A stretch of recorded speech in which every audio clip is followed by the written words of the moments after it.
in the leg, we will get a nerve which in the anterior compartment we can find, and in the lateral compartment we will get some superficial nerve, and this nerve is called the superficial peroneal nerve, okay, which has got medial branch and the lateral branch. Anterior compartment of the leg, you can find, these are the muscles, we can find, you can find this muscle which divides into 4 tendons for the 4 lateral digits, and it causes the extension of the digits. So it is called extensor digitorum longus. Similarly, we can find another muscle just medial to this muscle, that is called the extensor hallucis longus. Bosho. Extensor hallucis longus means it causes the extension of the great toe, extension of the great toe. Hello, it causes the extension of the great toe. So this is called the extensor hallucis longus.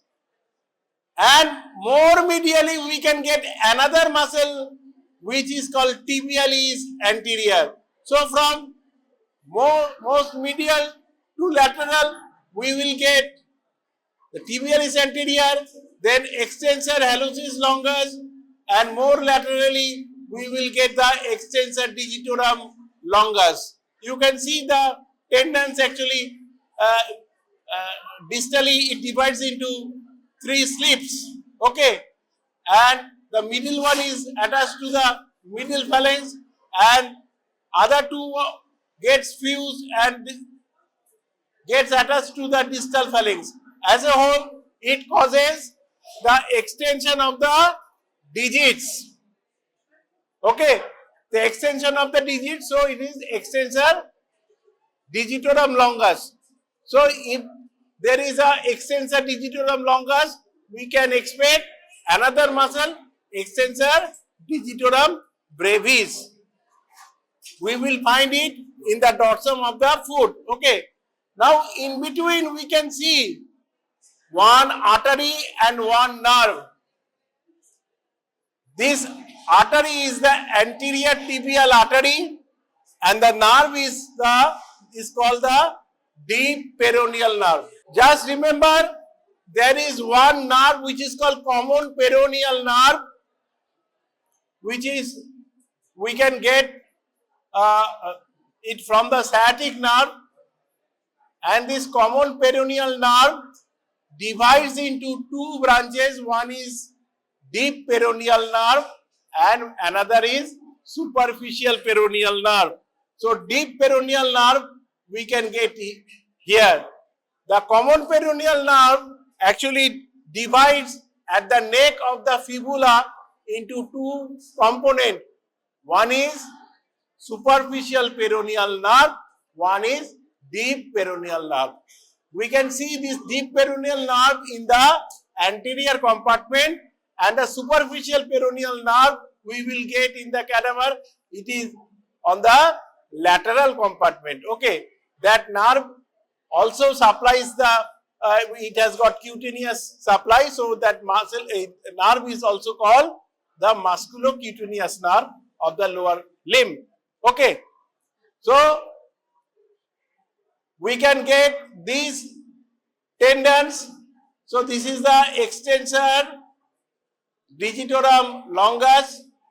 This tendon is the extensor hallucis longus, and more medially we are getting, this is a tibialis anterior muscle, and in between we are getting this the deep peroneal nerve and anterior tibial artery, and most laterally we can get another tendon which is called the Peroneus tertius.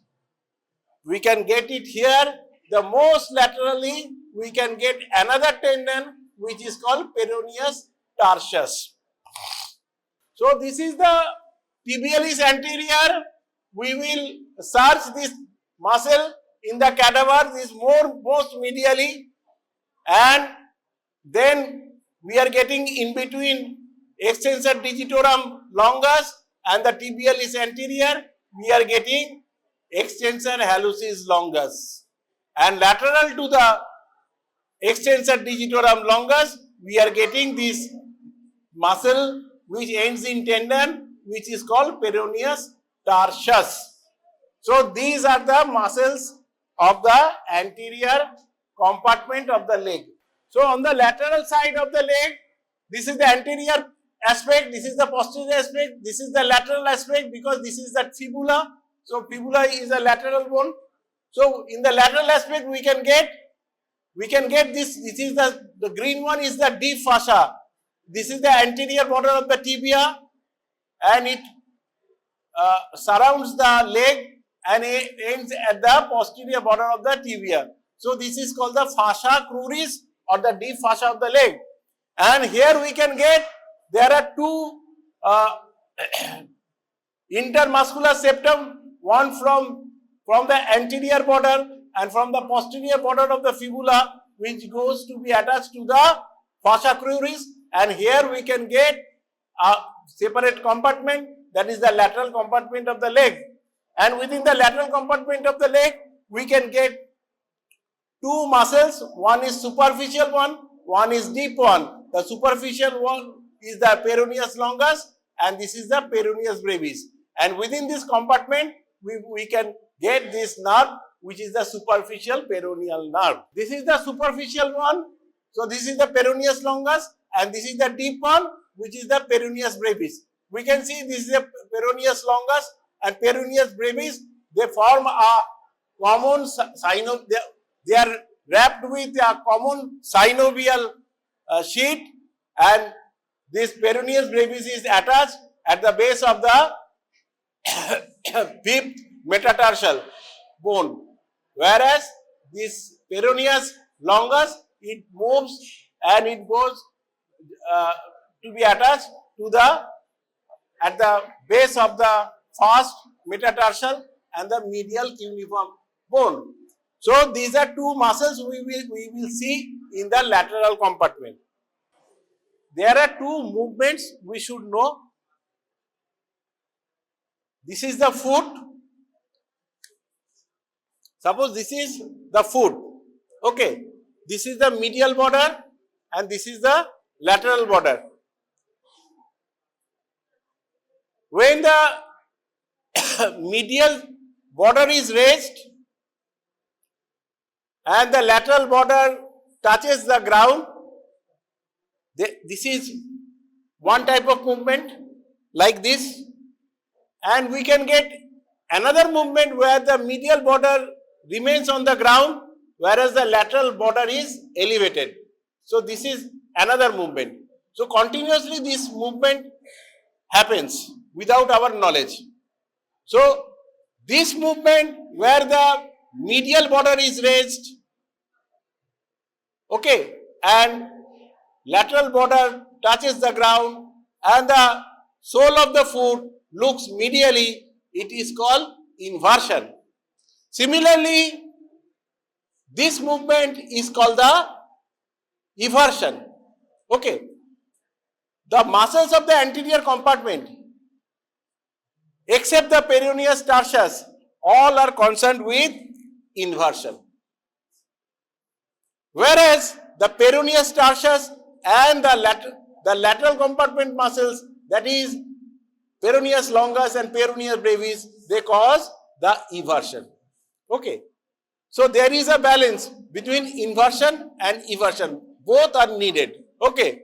So when we are moving over a rough surface, so continuously there is inversion and eversion. So inverter muscles, they are the anterior compartment muscles except the Peroneus Tertius. Just remember the eversion muscle, these Peroneus longus and Peroneus brevis and Peroneus Tertius, they are the everters. So here we can see this, the common peroneal nerve which is attached, which is in relation to the neck of the fibula. And this common peroneal nerve divides into superficial and deep. The superficial one this, and this one is the deep. And the superficial one supplies the lateral compartment muscle, that is the Peroneus longus and Peroneus brevis. Then it becomes cutaneous. At the junction of lower 1/3 of the leg, it pierces the deep fascia and becomes cutaneous, and it supplies the dorsum of the foot.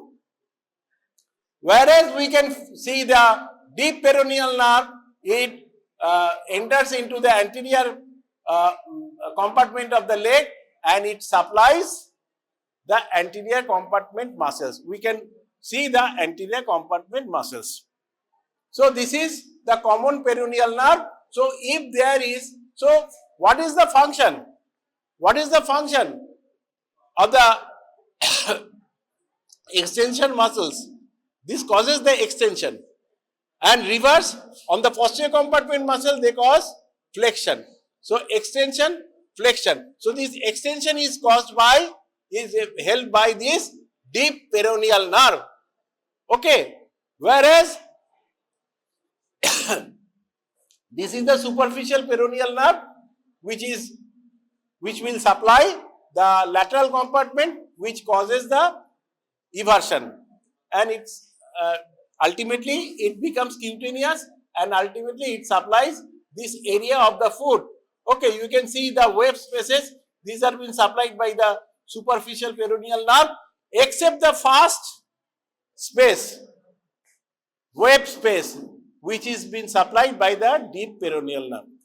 Okay, so this is the superficial and deep peroneal nerve.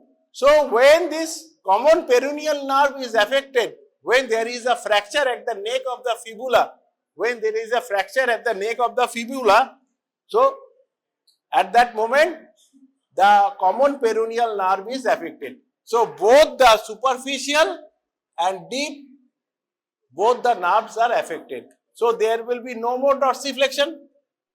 So the antagonistic muscles will take the upper hand. So the patient will walk over the toes. So this is called the foot drop. Okay, this is called the foot drop. So when this common peroneal nerve is affected, there will be no more dorsiflexion, neither there will be eversion. So patient, the foot will touch, actually the toes of the foot will touch the ground, and this is called the foot drop. So common peroneal, when the common peroneal nerve is affected at the neck of the fibula, fibular fracture, so we can get the foot drop.